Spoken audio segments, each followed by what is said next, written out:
வணக்கம் நண்பர்களே. இன்னைக்கு நம்முடைய வீடியோல எதை பத்தி பார்க்க போறோம்னா, முருகனுடைய ரொம்பவே சக்தி வாய்ந்த ஒரு ஆலயம் தாங்க இந்த திருச்செந்தூர் கோவில். இந்த ஒரு முருகனை நீங்க தொடர்ந்து வழிபட்டு வந்தீங்கன்னா, உங்களுடைய தலையெழுத்து மாறிடும் சொல்லலாம். நீங்க எப்படிப்பட்ட பிரச்சனையாக இருந்தாலும் பார்த்தீங்கன்னா, நீங்க திருச்செந்தூர் முருகனை நினைத்து கொண்டு உங்க வீட்டு பூஜை அறையில வழிபட்டாலே போதுங்க. உங்களுக்கு இருக்கின்ற அனைத்து விதமான கஷ்டங்களையும் நீக்கி உங்க வாழ்க்கையில முன்னேற்றத்தை அளிக்கக்கூடிய திருச்செந்தூர் முருகப்பெருமானை பற்றி சில சுவாரஸ்யமான பதிவுகளை தெரிஞ்சுக்கொள்ள வீடியோவை கடைசி வரைக்கும் ஸ்கிப் பண்ணாமல் பாருங்க. மேலும் நீங்க திருச்செந்தூர் ஆலயத்திற்கு சென்றிருந்தீங்கன்னா அதை பற்றியும் நம்மளுடைய கமெண்ட் பாக்ஸ்ல பதிவிடுங்க. வாங்க நண்பர்களே, வீடியோக்குள்ளே போகலாம். பதிவில் நம்ம திருச்செந்தூர் கோவிலை பற்றி பல அறிந்திராத தகவல்கள் தான் நம்ம தெரிஞ்சுக்கிறோங்க. தமிழ் கடவுள்னு சொல்லக்கூடிய முருகப்பெருமானுக்கு சிறப்பான இடங்கள் மட்டும் தமிழகத்தில் 6 இருக்குது. அவை தான் 6 படை வீடுகளாக நம்ம வழிபட்டு வரோம். திருப்பரங்குன்றம், திருச்செந்தூர், பழனி, சுவாமிமலை, பழமுதிர்ச்சோலைங்க. இந்த 6 படை வீடுகளில் இந்த 5ம் பார்த்திங்கன்னா மலைப்பகுதியில் அமைந்திருக்கு. திருச்செந்தூர் கோயில் மட்டும்தாங்க கடற்கரையில் அமைந்திருக்கு. மேலும் பார்த்தீங்கன்னா திருச்செந்தூர் முருகப்பெருமான் கோவில் பற்றி பல சுவாரஸ்ய பதிவுகள் என்னன்னு தெரிஞ்சுக்கோங்க. மேலும் இந்த ஒரு கோவிலில் மட்டும்தான் சூரசம்ஹார விழா வெகு விமர்சையாக கொண்டாடப்படுது. பொதுவாகவே படையெடுத்து செல்லக்கூடிய படை வீரர்கள் தங்கும் இடம்தான் நம்ம படை வீடுன்னு சொல்லுவோம். அதன்படி பார்த்தீங்கன்னா சூரபத்மனை வதம் செய்வதற்காக தளபதி வீரபாகுவுடன் உள்ளிட்ட படை வீரர்கள் தங்கியிருந்த ஒரு இடம்தாங்க இந்த திருச்செந்தூர் சுப்பிரமணிய சுவாமி கோயிலாம். சூரபத்மன் என்ற அரக்கனை தான் ஐப்பசி மாத வளர்பிறை சஷ்டியில் தன் வைரவேர் கொண்டு வதை செய்த தினம்தான் நம்ம கந்த சஷ்டி விழாவாக சூரசம்ஹார விழாவாக வெகு விமர்சையாக கொண்டாடக்கூடிய ஒரு அற்புதமான நாளுங்க. சஷ்டி தினத்தில் பார்த்தீங்கன்னா தொடர்ந்து 7 நாட்கள் விரதம் இருந்து பெண்கள் பார்த்தீங்கன்னா குழந்தை வரத்திற்காகவும் நீண்ட நாள் தடைப்பட்ட திருமணத்திற்காக வேண்டி விரதம் இருப்பாங்க இந்த கந்த சஷ்டி விழாவின் போது. மேலும் நீங்கள் இந்த கோவில் பார்த்தீங்கன்னா சூரபத்மனை வெற்றி கொண்டதன் காரணமாக கோயில் இருக்கக்கூடிய முருகப்பெருமானை நாம் ஜெயந்திநாதர்னு சொல்லதாகவும் பின்னால் செந்தில்நாதர்னு மறுவியதாகவும் சொல்லப்படுது. அதே போல் இந்த ஊருமே சிறு ஜெயந்திபுரன்னு அதிலிருந்து திருச்செந்தூர் என மாறியதாக சொல்லுவாங்க. இந்த கோவில் பார்த்திங்கன்னா 2000 ஆண்டுகள் பழமையானதுன்னு சிலப்பதிகார குறிப்புகள் மூலம் நம்ம தெரிஞ்சுக்க முடியுதுங்க. கோவிலில் முருகப்பெருமானுடைய இடது கையில் பார்த்தீங்கன்னா தாமரை மலரும் ஜடாமுடியுடன் பார்த்தீங்கன்னா சிவயோகி போல காட்சியளிப்பார். முருகனுடைய பின்புறமாக இருக்கக்கூடிய எது சுவரில் முருகன் பூஜை செய்ததாக சொல்லக்கூடிய ஒரு லிங்கம் இருக்குது. அதற்கு முதல்ல பூஜை செய்த பின்னர் தாங்க இங்கு முருகப்பெருமானுக்கு பூஜை செய்கிறாங்க. சூரனை வதைத்த முருகன் 4 கைகளுடன் சிவபூஜை செய்து ஜடாமுடியுடன் தவக்கோலத்தில் இந்த கோவிலில் காட்சியளிப்பார். அவருடைய தவத்தை கலத்தை விடக்கூடாது தாங்க. அவருக்கென்று தனி பிரகாரம் கிடையாது. மூலவர் தெற்கு நோக்கி அருள் பாலிக்கிறார். இந்த கோவிலில் பார்த்தீங்கன்னா கந்த சஷ்டி விழாவினுடைய கடைசி நாளில் தான் தங்க ஊர் பெண் தெய்வானை திருமணம் செய்ததற்காகவும் போர் முடிந்து முருகனுடைய உக்கிரத்தை தணிப்பதற்காக இங்கு பார்த்தீங்கன்னா முருகன் மீது மஞ்சள் நீரூற்று விழா நடத்தப்படுது. திருச்செந்தூரில் கந்த சஷ்டி விழா வெகு விமர்சையாக கொண்டாடுவதற்கு மற்றொரு காரணமும் சொல்கிறாங்க. சில முனிவர்கள் பார்த்தீங்கன்னா உலக நலனை காக்கதாங்க ஒரு புத்திரன் வேண்டுன்னு தவம் இருந்திருக்காங்க. அதன் பயனாக தாங்க ஐப்பசி மாதத்தில் அமாவாசையில் தொடங்கி 6 நாட்கள் யாகம் நடத்தியிருக்காங்க. அந்த யாகத்தில் பிறந்த முருகப்பெருமானும் சொல்லப்படுது. இந்த கோவிலில் பார்த்தீங்கன்னா காலை 5 மணிக்கு முதல் இரவு 9 மணி வரை நடை திறந்திருக்குதுங்க. இந்த கோவிலில் மட்டும் பார்த்தீங்கன்னா 9 கால சிறப்பு பூஜைகள் நடத்தப்படுது.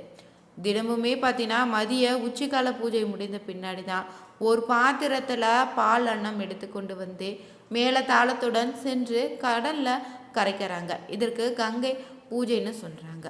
இந்த ஒரு கோவிலில் மட்டும்தாங்க முருகனுக்கு புத்தாடை அணிவிக்கக்கூடிய ஒரு சிறப்பான நிகழ்வு நடத்தப்படுது. நாம் எப்படி தீபாவளிக்கு புத்தாடை அணிந்து கொள்வோமோ அதே போல தாங்க இந்திரனுடைய மகளாக இருக்கக்கூடிய தேவானியை முருகன் மனம் முடிந்ததால் இந்திரன் பார்த்தீங்கன்னா புத்தாடையை எடுத்து வருவதற்கான விழா இங்கு வெகு விமர்சையாக கொண்டாடப்படுது. இந்த கோவிலில் பார்த்தீங்கன்னா வைகாசி விசாகத்தின் போது நிறைய பக்தர்கள் கடுமையாக நோன்பு விரதம் இருந்து காவடி பால்குடம் அபிஷேகம் செய்து இறைவனுக்கு படைக்கிறாங்களாம்.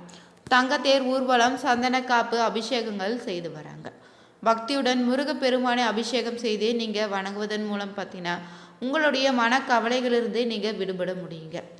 கந்தசஷ்டி விரதம் இருப்பதால் திருமணம் ஆகாதவங்களுக்கு விரைவில் திருமண பாக்கியம் உண்டாகுது. குழந்தை பாக்கியம் இல்லாதவங்களுக்கோ குழந்தை பேரு உண்டாகுவதாக சொல்கிறாங்க. மேலும் இந்த கோவிலில் இருக்கக்கூடிய மற்றொரு சிறப்பு என்னன்னா நாளை கிணறு தாங்க. சூரசம்ஹாரத்துக்கு கூட இதுக்கு ஒரு தொடர்பு இருக்குதான். சூரசம்ஹாரம் முடிந்த பிறகு தாங்க முருகன் தனது கோபத்தை தணிக்க தனது வேளால வேகமாக தரையை குத்தினாராம். அதிலிருந்து பீறிட்டு வந்த நீர் தான் நாளை கிணற்றில் இருப்பதாகவும் சொல்கிறாங்க. சூரபத்மனுடனான போரின் போது தாங்க திருச்செந்தூரில் முகாமிட்டு தங்கியிருந்த கூடிய பக்தர்களுடைய வீரர்களுக்கும் தாகம் தணிப்பதற்காக தான் முருகன் தனது வேளால் இந்த கிணற்றை உருவாக்கியதாகவும் சொல்லப்படுது. இந்த கோவிலுடைய அதிசயம் என்னன்னா கடல் பரப்பை விட இந்த நாளை கிணற்று ஊறக்கூடிய நீர் பார்த்தீங்கன்னா கடல் நீரால் வடிகட்டப்பட்டு ஓர்ப்பு நீங்கி இனிப்பு சுவையுடன் இருக்குதுங்க. மேலும் இந்த ஒரு கோவிலில் பார்த்தீங்கன்னா முன்பதிவு செய்தீங்கன்னா இணையதளத்தில் சென்று ரூம் புக்கிங் எளிதாக நீங்கள் பெற்றுக்கொள்ளலாம். பெருமானுடைய பார்த்தீங்கன்னா அறுபடை வீடுகளில் 2ஆம் படை வீடாக தான் நம்ம திருச்செந்தூர் திருத்தலத்தை சொல்கிறோம். கடற்கரையில் அமைந்த ஒரே முருகன் கோவில் இது மட்டும்தாங்க. மற்ற ஊர்களில் அமைந்திருக்கக்கூடிய கடலை இருந்து இது திருச்செந்தூர் கடல் கிடையாதுன்னு சொல்லுவாங்க. ஏன்னு பார்த்தீங்கன்னா கடல் முருகப்பெருமானுக்காக சிவபெருமானை உருவாக்கியதாகவும் திருப்புகளில் பார்த்தீங்கன்னா அருணகிரிநாதர் குறிப்பிட்டிருக்காரு. பாலன் தேவராய சுவாமிகள்னே திருச்செந்தூர் தல புராணத்தை தமிழில் எழுதியிருக்கக்கூடிய வெற்றிமலை கவிராயர்னே முருகப்பெருமானை நேரில் வந்து அருள் புரிந்ததாக சொல்லப்படுது.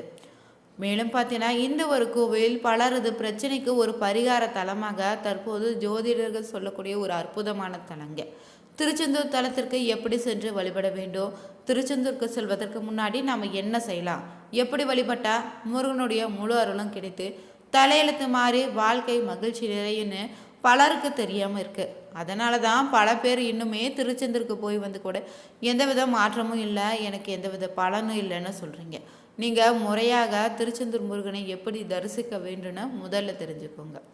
உங்கள் வாழ்க்கையில் என்ன பிரச்சனை வந்தாலும் அந்த பிரச்சனை நீங்கள் வேண்டும்னு நீங்கள் நினைச்சாலும் மகிழ்ச்சி கிடைக்க வேண்டும் நீங்கள் ஆசைப்பட்டீங்கன்னா நீங்கள் வணங்கக்கூடிய ஒரே தெய்வம் தானே இந்த முருகப்பெருமான்.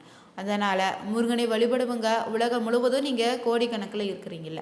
குழந்தை பாக்கியம் கிடைப்பதற்காக குருவர் கிடைக்க, வேலை கிடைக்கன்னு, உங்களுடைய கஷ்டங்கள் தீரன்னு, தோஷங்கள் நீக்குவதற்கு பலரும் பார்த்தீங்கன்னா திருச்செந்தூர் சென்று வந்தால் சரியாகணும் பரிகாரங்கள் சொல்லி நீங்கள் கேள்விப்பட்டிருப்பீங்க.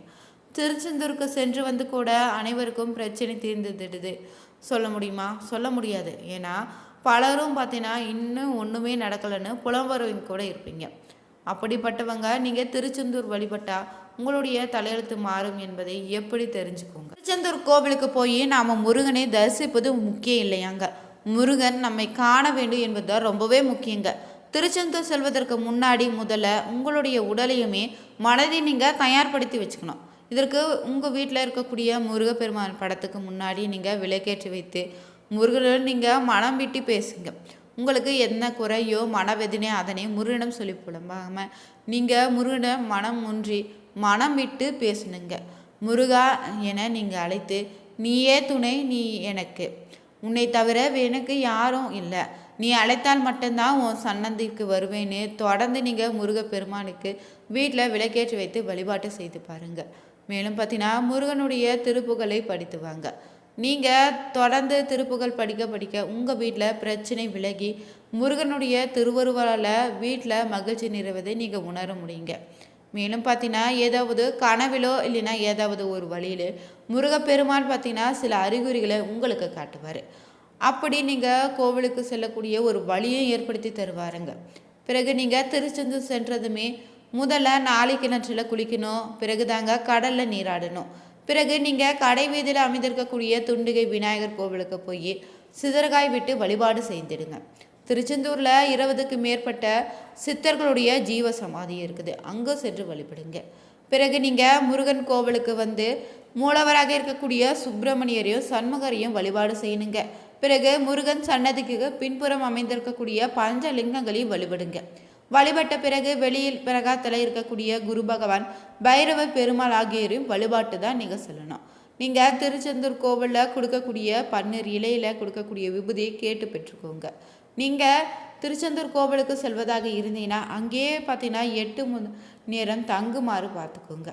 இப்படி நீங்கள் சென்று திருச்செந்தூர் வழிபடுவதால் உங்கள் வாழ்க்கையில் இருக்கக்கூடிய அனைத்து பிரச்சனைகளையும் நீங்கி முருகனுடைய அருள் உங்களுக்கு பரிபூரணமாக கிடைத்திருங்க. இந்த வீடியோ உங்களுக்கு பிடிச்சிருந்தா லைக் பண்ணுங்கள், ஷேர் பண்ணுங்கள், கமெண்ட் பண்ணுங்கள். மறக்காமல் உற்சாக நியூஸ் சேனலை சப்ஸ்கிரைப் பண்ணிக்கோங்க.